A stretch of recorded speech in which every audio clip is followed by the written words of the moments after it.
እንግዲህ በጣም ትኩስን ማድረሳችን እንቀጥላለን። አሪፍ መዝናኛ አሪፍ ነው። ኤፍሬም አንድ ነገር ብለኛል። ለኔ ሲኒማ ቤት ገብቼ አላውቅም እስከዛሬ፣ ግን አንድ ፊልም ደግሞ እንድገባ የሚያደርግሽ አለ እያልክ ነበረ። ይሄን ገብተሽ ካላየሽ እያልክ ነው። በጣም ሲኒማ መጋባው በዚህ ፊልም ሊሆን ይችላል። በመጀመሪያ በህይወት ዘመኔ ብዬ በዚህ የመጀመሪያ ወደከዋል። ትናንትና የተመረቀው ነው ሳላያት የተሰኘ ፊልም ነው። እሺ ርዕሱ ራሱ ሽፍት አድርጓል። አሁን እስከዛሬ ሳያት ነበር የምናውቀው። ሳያት ነበር ለረጅም ዓመታት ሳያት ልጅ እንጂ እኮ ሳያት በስም እናውቃለን፣ ሳያት በዘፈን እናውቃለን። አዎ ስለዚህ ሳያት ላይ ነው ያለው። ሳላያት ደግሞ ነው ሳላያት ትንሽ ቀየራይሽ ሳላያት ቴንክ ዩ ቬሪ ማች ሰርጓለም ተገኘ። የሰርጓለም አሁን ይኸውልሽ ከረጅም ጊዜ በኋላ ለመጀመሪያ ጊዜ ተደግፎ ዘፈን መጣይሽ። ለሳያት ሳያት ተባላል፣ ሳላያት አመሸው ተባለ ደግሞ ለሳላያት። ያሳዝን ድምፁ ነበር ያቀናቀና።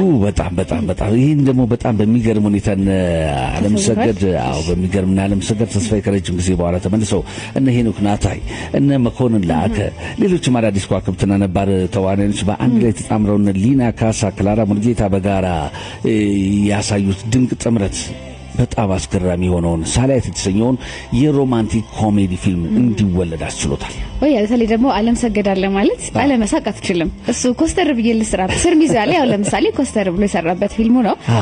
ያው ፊልሙም ራሱ ያን ነገር ስለሚፈልግ በቃ አለመድኩትኝ ምን ዛሬ ራሱ በቃ ያዘነ ራሱ የሆነ ደስተኝነት የሚፈጥርብሽ አይደል? የረፈደ አራዳ ላይ ታስታውሳለህ? ነፍሷን ይማርና ሰብለ እዛ ላይ ሸዋፈራው ደሳለኝ ሰብለን እየተከተላት ሲሄድ እኩያ የለህም እንዴ ስትል ኤጅዝ ነበር ብሏት ኤጅዝ ነበር አላት። አስታውሳለሁ። በጣም የማይረሱ ናቸው። በጣም የኮሜዲ አቤቱ ዘመን ነው። ከተወሰነ ጊዜ በኋላ የተሽ ከሆነ ሲኒማም ጸጥ ኦዲየንሱም ጸጥ ብሎ ነበረ። እንደምናውቀው ይሄ ፊልም ከባድ ኃላፊነት የተወጣበት ነው። ለመጀመሪያ ጊዜ ከረጅም ጊዜ በኋላ ወደ ዘጠናዎቹ መለሰኝ። የሲኒማውን ሰልፍ በአካል አየሁት። የፊልምን ይሄ ግሬስ ፊልም ለማየት ብሎ ሪስፔክት አድርጎ የሚመጣው ነው ኦዲየንስ በቃ ከረጅም ጊዜ በኋላ ሲመለስ በጣም ደስ ይላል። ይሄ ለፊልሙ ራሱ ታላቅ ክብር ነው ማለት ስራው ካለ ኦዲየንሱ ዛሬም አብሮ እንዳለ የሚያሳይ አይነት ስሜት ነው ያየሁት። አሁን ያልሽውን ነገር በሚገርም ሁኔታ ገልጾታል ዶክተር ወዳጄነህ መድረክ ላይ። ዶክተር ወዳጄነህ ያው አንደበቱ ጠብ አይልም እና ምን አለ ይሄ ፊልም በጣም ቆንጆና አንደኛ ነው ብዬ ነው የምላችሁ። ተመልከቱ ብዬ ነው የምጠቁመው። ከዛስ አይታዋል ካላችሁኝ አላየሁትም ነው የምላችሁ። ከዛስ እንዴት ታዲያ ትብላችሁ ጠይቁኛላችሁ አለ። እኔ ግን አንድ ነገር እላችኋለሁ አለ ተዋናይ አለምሰገድ ተውኖበት ቀሽም ፊልም አይታችሁ ታውቃላችሁ? ተዋናይ ናታይ ሰርቶበት በፈለገ ሰዓት ቢሰራ የትኛውን ማለት ፊልም ቢሰራ የሚያስደምመኝ የሚያስገርመኝ የሚመስጠኝ ተዋናይ መኮንን ላከ ኖሮበት አሪፍ ቀሽም ፊልም ሊሆን ይችላል ብላችሁ ታስባላችሁ አለ መለሰ። በጣም በሚገርም ሁኔታ አደረሽና ላከ ራሱ የቻለ ነው። ናታይ ደግሞ በለጠ ደግሞ ነው ናታይን ስራዎች የበለጠ እንድወድ ያደረገኝ ዘውድና ጎፈር ላይ ዘውድና ጎፈር በጣም እያንዳንዳቸው ጥምረቱ በጣም ተደንቆለታል። ሮማንቲክ ኮሜዲ ተመልሶ መጥቷል። የሀገራችን የሲኒማ አፍቃሪያን እንደገና ወደ ስክሪኑ ፊት ያመጣቸዋል የተባለት ፊልም ነው ሳላያት የተሰኘው አዲስ ፊልም።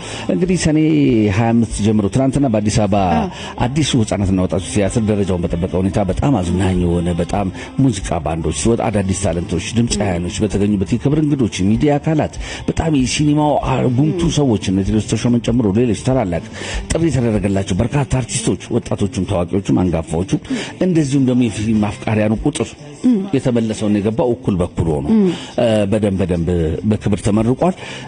በጣም እንግዲህ ለየት ያለ ፊልም ነው። ከሰኔ 25 ጀምሮ እንግዲህ በመላ የሀገሪቱ ሲኒማ በያሉበት ይመጣላቸው በከተማ ውስጥም በየሲኒማ ቤቱ ይመጣል።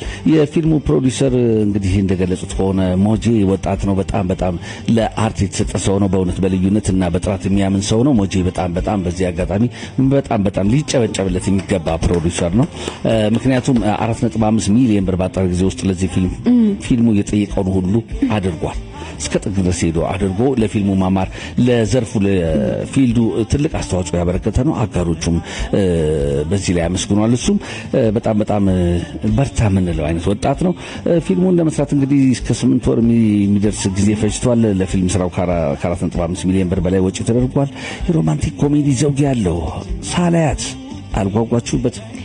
እንዲህ በጣም እንደጓጓ አደረገኝ። አለምሰገድና መኮንን ላከ የሰሩት ፊልም አለ በጋራ አንድ ላይ ሄለን በድሉ አለች እዛ ፊልም ላይ እና በቃ ማይረሳ ፊልም ነው። ሊደሯት ምናምን አስበው ሰክሮ መጥቶ መኮንን ላከ ጋራ ሲጣል ያለው ፓርት ያለው በጣም ብዙ ማይረሱ ሰብሊ ነፍሳኒ ማድጋሚ ነበረች እዛ ላይ። ዛሬ ያን ድባብ ነው የሚመለሰው እና በጣም ተናፋቂ ሆኗል። እውነት መልቲሚዲያ እንግዲህ በጣም ደረጃውን የጠበቀ ፕሮዳክሽን ነው እና ሞሪያድ ኢንተርቴይንመንት የቀረበ ፊልም ነው። እንግዲህ እነዚህ ድንቅ ተዋናያን ጥምረት ጭምር የምናይበት አዲስ ሲኒማ ያገኘንበት ሳምንት ወይም የትናንትናው ቀን ታሪካዊ ሆኖ አልፏል።